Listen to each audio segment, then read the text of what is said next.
नमस्कार, आप देख रहे हैं फर्स्ट बिहार झारखंड। बिहार विधानसभा चुनाव से पहले विशेष गहन पुनरीक्षण को लेकर मचे घमासान के बीच अब एक नया मोड़ आ गया है।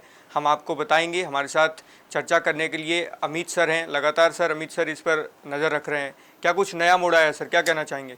देखिए नीतीश, सबसे बड़ी बात है कि जाहिर तौर पर ये तो पूरे देश में होना है, क्योंकि चुनाव बिहार में होने हैं 2025 में ही, इसीलिए चर्चा और तेज भी हो गई है। लेकिन अब इस पूरे प्रकरण को समझिए कि जो मतदाता पुनरीक्षण की जो बात हो रही है कि अब जो पहचान पत्र हैं वो जो बनेंगे, तो उसमें देखा जा रहा है कि वो वाकई वोटर में हैं या नहीं है। और अब इस पूरे प्रकरण में देखिए, ये स्वाभाविक है क्योंकि ये आपका अधिकार है। लोकतंत्र में सबसे बड़ा अधिकार है मतदान का, एक आम आदमी का अधिकार सबसे बड़ा अधिकार है।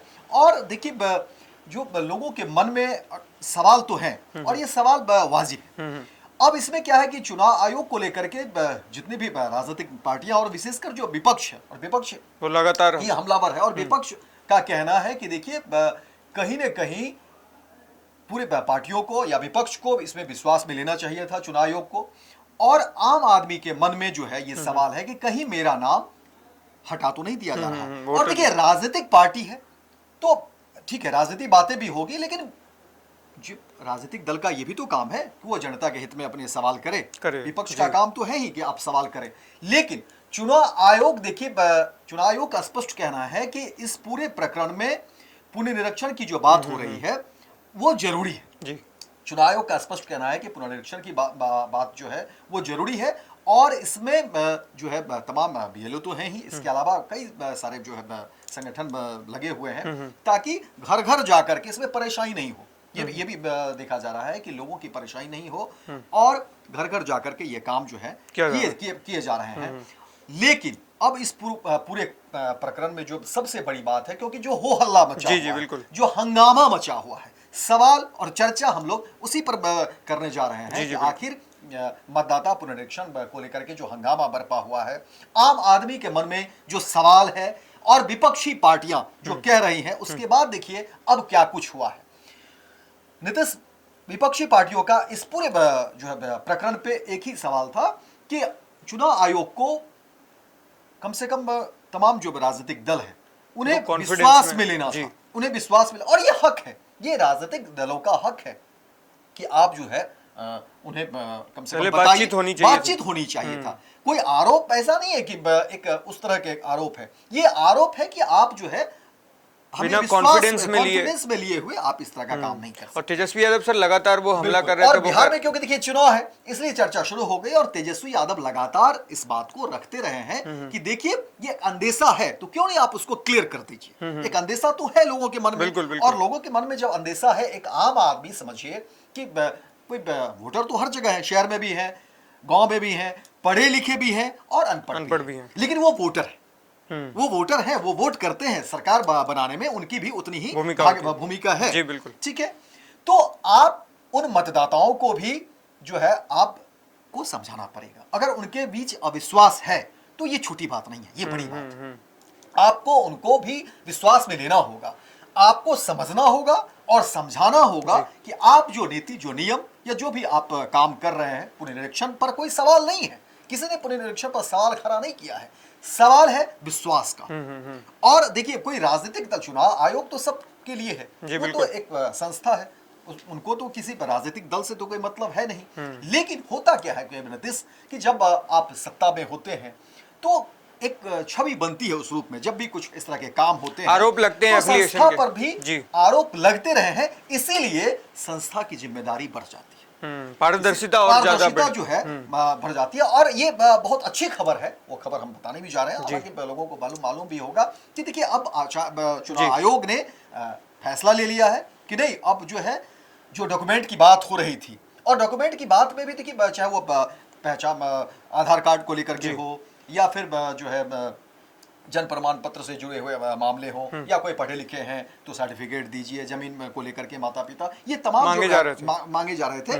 और ये देखिए ये इस पर भी जो है ग्राउंड है, जो गांव कस्बे में लोग रहते हैं, शहर की भी मैं बात करता हूँ, बहुत ऐसे लोग हैं जिनके पास बहुत सारे कागजात नहीं होते। भागम भाग जीवन की जो आपाधापी है, काम रोजगार व्यापार, अलग अलग चीजों की जो है पारिवारिक जो उलझने हैं, तमाम चीजें हैं उसमें। और हमारा देश सिर्फ बिहार की ही बात नहीं करते, हमारा जो देश है अभी उस रूप में उतने उन्नत नहीं है, उस रूप में कि कागजों को सहेज कर रखें, बिल्कुल बिल्कुल, तमाम जो टेक्निकल चीज है उसको हम सहेज कर रखें और उसके जो महत्व है, तो इनको भी, इन सब चीजों को भी बारीक से समझना होगा। लेकिन बड़ी खबर ये है, अच्छी खबर ये है कि आचार संहिता ने, मतलब चुनाव आयोग, निर्वाचन आयोग ने इन तमाम चीजों को समझा और अब जो है पूरी तरह से कह दिया है कि देखिए, आप डॉक्यूमेंट आपके पास हो ना हो, आप जो फॉर्म है आप उस फॉर्म को फिलअप करिए, बस भर कर दे और दीजिए। भर कर दीजिए ताकि हमें आसानी हो। और इस पर मुझे लगता है कि इस पर किसी को ऐतराज नहीं होना चाहिए। लेकिन सर, पहले जिस तरीके से 11 डॉक्यूमेंट्स मांगे गए,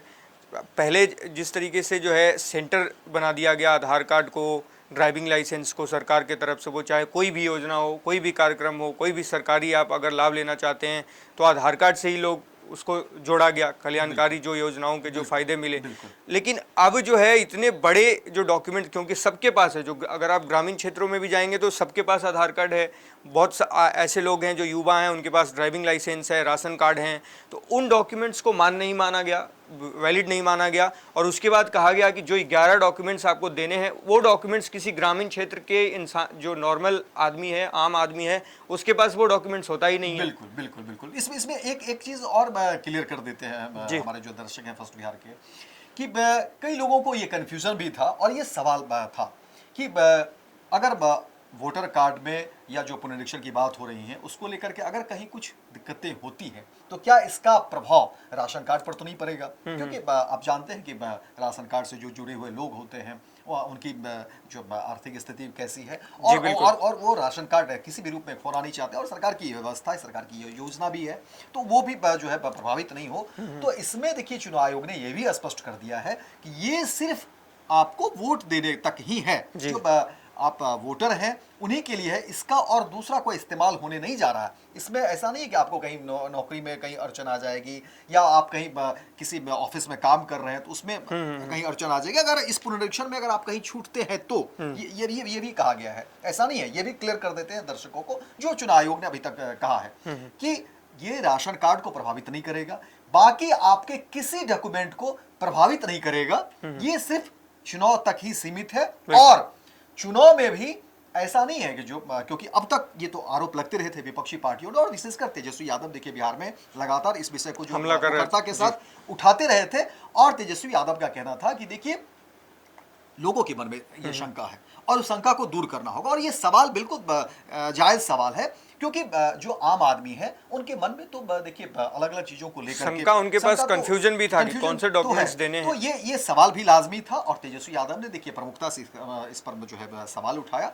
और देखिए अब चुनाव आयोग ने इस पूरे बात पर जो अपनी सहमति दी है कि ठीक है, आप डॉक्यूमेंटेशन की जो बात हो रही थी, आप जो ग्राउंड थे आपके पास नहीं है तो अच्छी बात, नहीं है तो फिर भी कोई दिक्कत नहीं है, आप पूरे फॉर्म को बस फिलअप करिए और उसको जमा करिए, ताकि आपका जो डिटेल्स है, आपका जो डेटा है वो तो पहले आ जाए, तभी तो पता चल जाएगा ना कि हम उसको कैसे शॉर्ट आउट करेंगे। तो ये एक अच्छी खबर सभी के लिए, हमारे दर्शकों के लिए भी और तमाम लोगों के लिए भी, कि देखिए अब जो पुनरीक्षण की बात हो रही थी पूरे वोटरों के लिए, वोटर लिस्ट की, उस पर अब कोई कंफ्यूजन नहीं है। ये बड़ी पहल, और जाहिर तौर पर देखिए विपक्ष के तमाम दलों ने, नेताओं ने जो कह सकते हैं कि आरोप कह सकते हैं, और एक कोशिश की, इस पूरे मसले पर कोशिश की, अपनी बात रखी विपक्ष ने कि देखिए कंफ्यूजन है, बड़ा तबका है जिनके बीच कंफ्यूजन है, और इन तमाम चीजों को चुनाव आयोग ने भी समझा, चुनाव आयोग ने भी समझा। और अब देखिए क्लियर हो गया है कि अब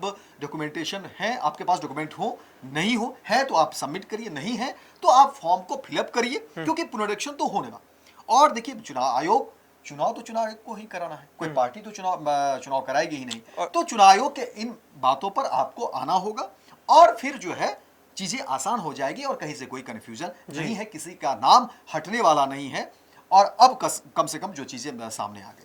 जी बिल्कुल। और इस पर सर चुनाव आयोग ने भी कहा है कि ये तो नॉर्मल जो रूटीन चुनाव के पहले एक जो पुनरीक्षण होता है वो किया जाता है, क्योंकि जो मृत लोग हैं जिनकी डेथ हो गई है उनके लिस्ट में नाम अपडेट होते रहे। अब मान के चलिए कि जो लोग नहीं है, पहचान पत्र तो है उनके, लेकिन जो लोग नहीं है तो फिर तो उनके उनके क्या मायने उनके लिस्ट अपडेट हो जाते हैं बिल्कुल, जी। तो एक अपडेट जरूरी है। और जो नए लोग हैं, जो नए उम्मीदवार बनेंगे, तो ये अपडेट जरूरी है। और इस पूरी प्रक्रिया में इसको कह दिया गया है कि अब कोई डॉक्यूमेंट की आवश्यकता, मतलब ऐसा नहीं है कि आपके पास नहीं है तो आपको छाड़ दिए जाएंगे, ऐसा नहीं है। बस फॉर्म भरकर देना है और लिस्ट में नाम आ जाएगा। आपका डिटेल्स तो आना चाहिए कि आप कौन है, कहाँ है, क्या है। और जाहिर सी बात है, अगर जो फर्जी लोग होंगे तो उनके नाम तो हटेंगे। ये भी उतना ही सच है कि अगर कोई इस देश का व्यक्ति नहीं हो, जो जाहिर तौर पर जो फर्जी हो, बिल्कुल जिसकी अब तक नागरिकता फर्जी हो, तो ऐसा सर माना जा ऐसे लोग तो हटेंगे। ऐसा माना जा रहा था, उतना ही सच। बिल्कुल ऐसा माना जा रहा था कि चुनाव आयोग का जो बेसिक इंटेंशन है वो यही है कि जो फर्जी जो दूसरे चुनाव आयोग की सोच यही है कि कहीं से भी कोई गलत व्यक्ति अवैध नहीं, जो बिल्कुल उन्हीं को छाटना था, उन्हीं को छाटना। बट वो लेकिन विपक्ष की भूमिका भी जो है बहुत कह सकते हैं सराहनीय रही है। विपक्ष ने एक बड़े मुद्दे को उठाया, जनता के मुद्दे को उठाया, जहां पर आम जनता बहुत कंफ्यूजन की स्थिति में थी कि कहीं हमारा नाम तो नहीं काट दिए जाएंगे। और देखिए, जो अल्पसंख्यक समाज हैं उनके मन में भी ये चिंता थी। जो ग्राउंड से हमारे रिपोर्टर है वो खबर भेजते रहते थे और हम लोग भी जानते हैं चीजों को। तो अब उनके लिए भी जो है अब ये कंफ्यूजन कहीं न कहीं दूर हुआ है और स्पष्ट कर दिया गया है कि आपके पास डॉक्यूमेंट है, अच्छी बात है। नहीं है तो आप फॉर्म फिलअप करिए और जो है चीजें सही तरीके से हो। तो आपने सुना जिस तरीके से चुनाव आयोग ने अब राहत दे दी है। पहले 11 डॉक्यूमेंट्स के मांग किए गए थे, वो कंपलसरी कोई एक डॉक्यूमेंट्स उसमें अटैच करना था। लेकिन अब जिनके पास डॉक्यूमेंट्स नहीं है वो बिना डॉक्यूमेंट्स या आधार कार्ड के माध्यम से, अगर फ़ोटो है तो उसमें आप अटैच कर सकते हैं, अगर फ़ोटो नहीं है तो आप नहीं अटैच भी कर सकते हैं। लेकिन आपको फॉर्म भरना है, ये अनिवार्य रूप से कहा गया है इलेक्शन कमीशन की तरफ से, यानी कि चुनाव आयोग की तरफ से। पहले जिस तरीके से चुनाव आयोग ने अनिवार्य रूप से कहा कि इसमें से कोई एक जो डॉक्यूमेंट्स है उसको अटैच करना है, इस पर जो है विपक्षी पार्टियां लगातार जो है चुनाव आयोग पर प्रेशर बनाया। सारे लोगों ने, जो विपक्ष के नेता है वो लगातार उनसे मिलने की कोशिश की, उनके चैम्बर में गए और लगातार प्रेशर बनने के बाद चुनाव आयोग ने थोड़ी सी ढील अब दे दी है। और भी अगर कुछ अपडेट इस पर आता है तो हम आपको अपडेट करेंगे। आप लगातार हमारे साथ बने रहिए और देखते रहिए first Bihar Jharkhand. Netaji Subhash medical college एवं हॉस्पिटल में उपलब्ध है रेडियोलॉजी की अत्याधुनिक एवं उन्नत सेवाएं। 4D अल्ट्रासाउंड एवं साउंडलेस 1.5 टेस्ला MRI जैसी हाईटेक जांच उपकरणों से सटीक जांच के साथ कुशल डॉक्टर्स के द्वारा समुचित उपचार की सेवाओं के लिए NSMCH, अम्हारा, बिहटा, पटना। आयुष्मान भारत के तहत निशुल्क surgery Netaji Subhash medical college एवं हॉस्पिटल में। जनरल सर्जरी, नेत्र surgery, ENT surgery, ortho surgery, प्रसूति एवं स्त्री रोग सर्जरी की सुविधा आयुष्मान भारत के तहत उपलब्ध है। साथ ही बीमा कंपनी के द्वारा इलाज की सुविधा। NSMCH, अम्हारा, बिहटा, पटना।